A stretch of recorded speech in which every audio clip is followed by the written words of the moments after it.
The Taproot Teacher Training is an annual retreat for homeschooling parents, a live in-person gathering that brings together heart-centered homeschoolers from all over the world for hands-on learning, community, connection, and fun. And I'd love to see you at Taproot 2024. We'll gather August 1st through 4th at a camp in northeastern Ohio for a long weekend of engaging workshops, hiking and yoga, and personal reflection. Taproot gives everyone a chance to experience and practice singing, painting, and building main lessons in order to foster a deeper understanding of the hands-on Waldorf-Inspired approach. A team of experienced homeschoolers offer guidance rooted in each of their family's life to help bring you more joy to yours. This is our 18th year of offering this amazing experience. You can learn more at artofhomeschooling.com/taproot2024.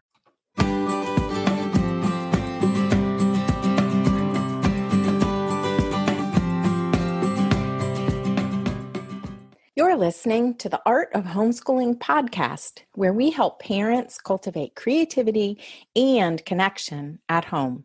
I'm your host, Jean Miller, and here on this podcast, you'll find stories and inspiration to bring you the confidence you need to make homeschooling work for your family. Let's begin.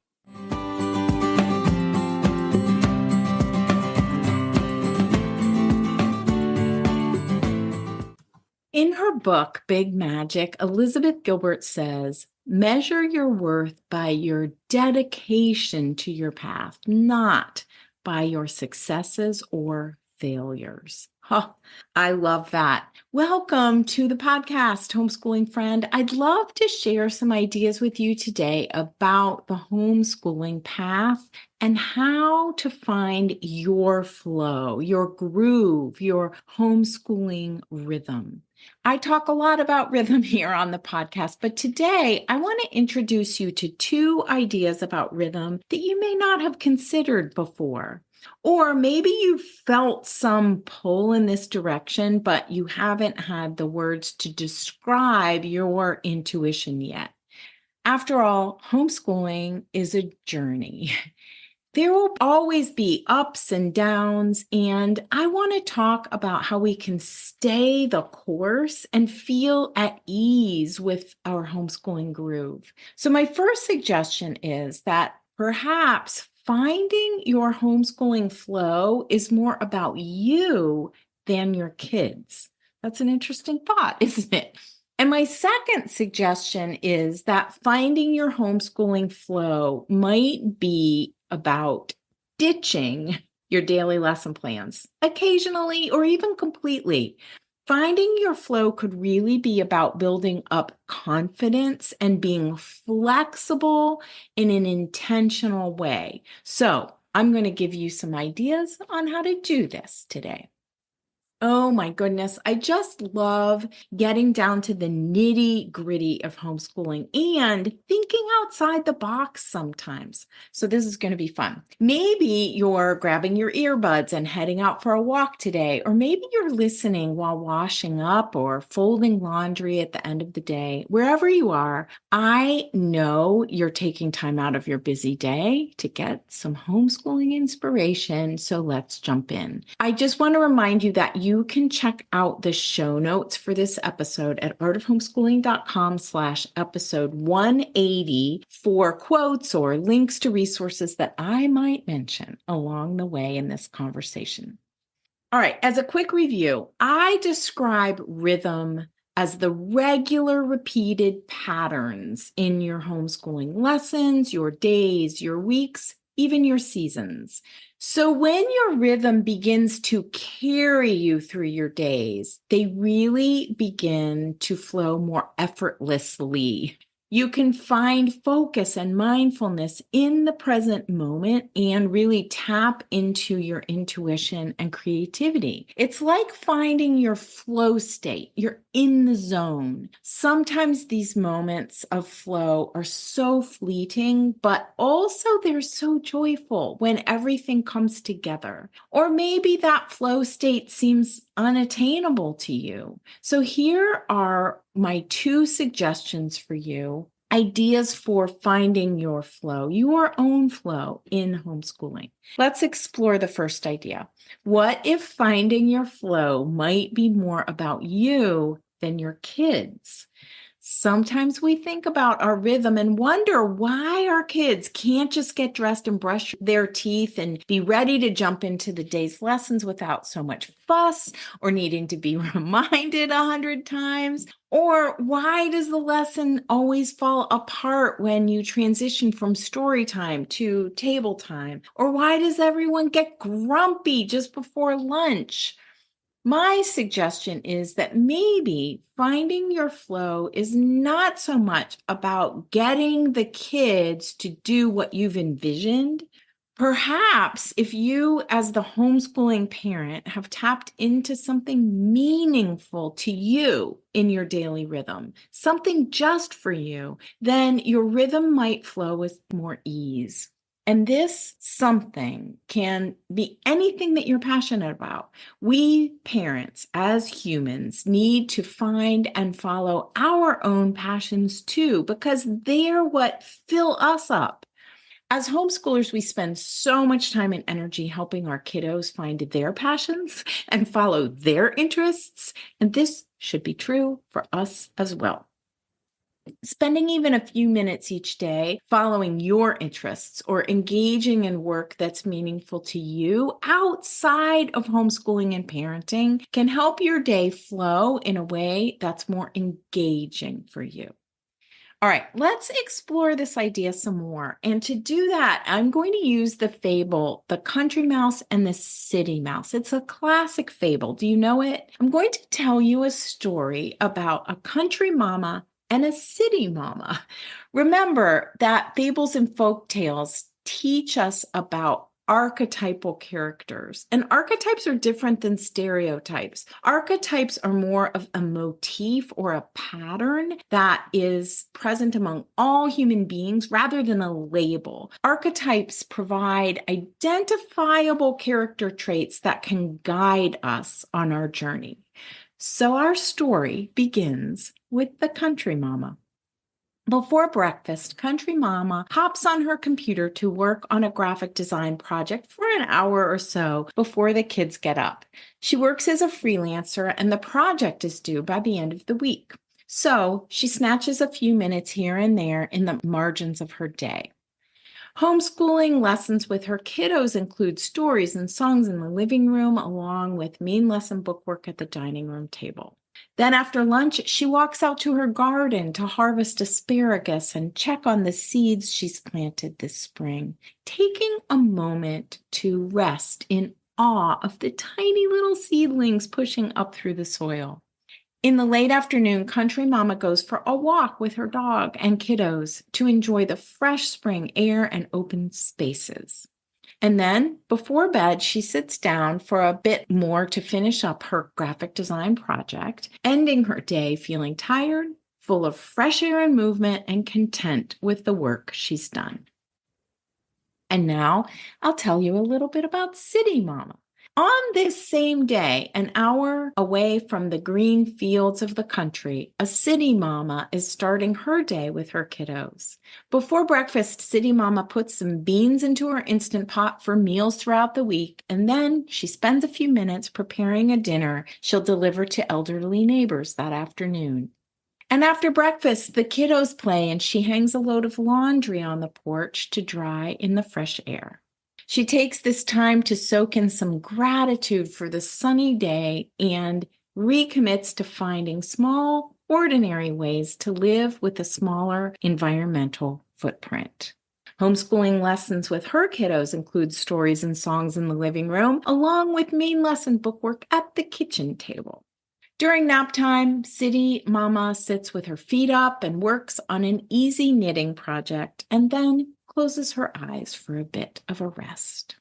Finally, at the end of the day, when all is quiet, She brings a cup of tea to her desk, which is covered with collage supplies, and she finishes a collage journal page that she started the night before, ending her day with reflection and creative visualization. Both mamas have very full days, but they take small moments throughout the day to follow their passions and interests. And this meaningful work helps carry them through their days, flowing between their children and their work. And you know what? Neither the country mama nor the city mama wants to switch places. They both have their ups and downs, but they've found their flow as homeschoolers. So that's the end of the story. But I do want to tell you, this is about finding your flow. I'm not saying that you should overtax yourself by adding more and more and more to your plate. Rather, I'm suggesting that you factor you into the equation, weaving fulfilling activities into your day and your rhythm. Here are two ways that will help you find your groove. First of all, we all know that our kiddos learn through modeling, through seeing us do the activities. And it's so valuable for them to see you engaged and focused on work that is satisfying to you, whether that be indoors or outdoors, on the computer or with your hands. Modeling meaningful work for them helps to build their focus, patience, and passion for the work of childhood that they are doing. It will help them sustain their own play and imagination if they see you focused and creative. And secondly, if you have your own rhythm to follow, it can lessen the tension of trying to get the kids to follow the rhythm that you've set for them. They'll see you flowing, and the sense of security and predictability will spill over to them. I also want to mention that it's so easy to lose ourselves in parenting and homeschooling, like as if that's all there is. And we sometimes forget to connect with our own heart and hands. I know I felt this way. It was one of the big discoveries I made actually at the Taproot teacher training with Barbara, my mentor. Taproot was a time for me to reflect and make discoveries about myself, to reconnect with my own heart. If you've never heard me talk about the summer Taproot teacher training before, be sure to have a look at artofhomeschooling.com/taproot. It's a summer training that we do every year. This will be our 18th year as I'm recording this. And at Taproot, you'll find self-discovery and hands-on activities that open your eyes and heart to your own life's purpose and guide you to seek purposeful, passionate work to find your flow as a homeschooler. So you've heard my sketch of the country mama and the city mama. What do you think of this idea that finding your flow, your rhythm, might be more about you than the kids? If you'd like to explore the concept of rhythm further, I suggest checking out episode 168, Finding Your Homeschooling Rhythm for a Peaceful Day. You'll find a link in the show notes. Now, on to my second thought, that finding your flow might also be about letting go of writing out a daily lesson plan each and every day. This is an interesting idea to think about whether you use a prepared curriculum or you've written your own. With intention, you might find that you can let go of some of the daily planning. It's true. And I'm talking about the detailed activity by activity lesson plans here. What would it be like if you had the confidence to let go of those daily lesson plans just a little bit? That confidence comes with doing just enough preparation, not too much, not too little, and making observations about where your children are and about the next steps in your lessons. It might be knowing what stories are coming up next in your book basket. how many pages are left in the read aloud that you're using as your spine for your main lesson block, or how many animals you have left in your zoology block. We can really be prepared to teach without all that much detailed planning. You might have a simple list of spelling patterns or math facts that you're moving through, just like you're moving through your story material. Batch planning is really wonderful for this. Sitting down and writing out a page of mental math problems to work through over the next week or two can be so helpful. Or writing a series of sentences for grammar practice. With some intentional preparation, you can be ready to flow through the material at your child's pace without so much planning. Just picking up each day where you left off the day before. With just enough preparation, the flow of your lessons will carry you through the day without even writing down a detailed lesson plan. Or you might find that the lesson plan becomes a jumping off point that allows you the flexibility to deviate from the plans as needed. I'd love to mention Taproot here again because it's experiences like Taproot that give you the confidence to find your homeschooling flow. Taproot is designed for you to experience the teaching and the learning firsthand as if you're the child or the student.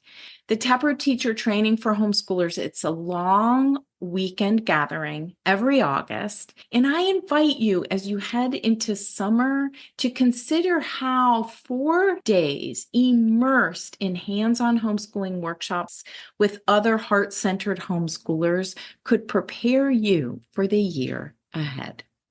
To wrap up, here are the benefits of authentically finding your flow as a homeschooler. First, you'll realize that rhythm is not about designing the perfect daily rhythm or lesson plans and then making your kids follow it, right? It's more about finding a flow that works for everyone in the family, including you. You will also gain more confidence as you begin to become more willing to try out some things and find what works with more confidence, with less rigidity. And finally, you'll get better and better at planning lightly, staying flexible, and learning, as Elizabeth Gilbert says in Big Magic, to measure your worth by your dedication to your path, not by your successes or failures. Thanks so much for listening to the Art of Homeschooling podcast. You'll find new episodes every Monday to help you find your homeschooling flow. See you next time. That's all for today, my friend. But here's what I want you to remember. Rather than perfection, let's focus on connection. Thanks so much for listening, and I'll see you on the next episode of the Art of Homeschooling podcast.